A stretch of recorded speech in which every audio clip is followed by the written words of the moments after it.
the Administrator of the U.S. Agency for International Development, Raj Shah, the President and CEO of our Overseas Private Investment Corporation, Elizabeth Littlefield, and the Director of the U.S. Trade and Development Agency, Lee Zhang.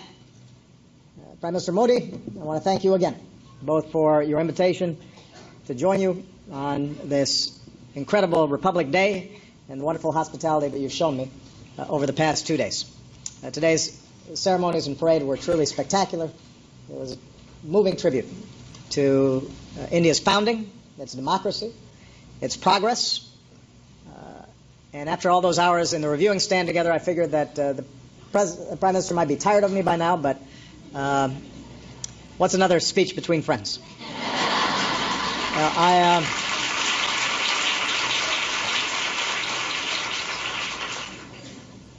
I will not, by the way, ride a motorcycle today after watching those incredible acrobats. As I said yesterday, even as this visit is rich with symbolism, it's also a visit of great substance. We're advancing the vision that I laid out on my last visit. India and the United States as true global partners. And a core element of this vision is greater trade, investment, and economic partnership. Our two business communities, all of you, have been some of the strongest champions for a closer relationship, and I want to thank you for your commitment. You understand better than anybody that in our globalized world, the fortunes of the United States and the fortunes of India are inextricably linked.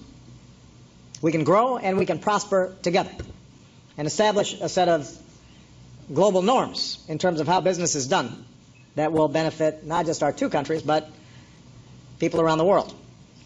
And when I spoke to you on my last visit, I pledged to broaden and deepen our economic ties, and that's what we've done. In the last few years, we've increased trade between our countries by some 60%. Today, it's nearly $100 billion a year, which is a record high. And this is a win-win. It's a win for America and our workers because U.S. exports to India are up nearly 35%, and those exports support about 170,000 well-paying American jobs. At the same time, Indian investment in our country is growing as well. And those Indian investments are supporting jobs across America. We've got high-tech jobs in upstate New York, manufacturing jobs in North Carolina, engineering jobs in places like Michigan and Ohio. And our growing trade is a win for India because increased U.S. exports and investment here mean more American-made planes flying passengers on India's airlines all over the world, more American-made turbines generating the energy India needs to continue with its growth, more American-made machinery upgrading India's infrastructure. And because we've made it easier for foreign companies to sell and invest in America, India's exports to the United States are also increasing. And that means more jobs and opportunities here in India. In the end, that's the purpose of trade and investment, to deliver a better life for our people. And both Indian and American workers are and can benefit even more in the future from close ties between our two countries. So we're moving in the right direction. I want to thank everybody here for the progress that we've achieved together. Now, that said, we all know that the U.S.-India economic relationship is also defined by so much untapped potential. Of all America's imports from the world, about 2% come from India. Of all of America's exports to the world, just over 1% go to India. 1%. To over 1 billion people.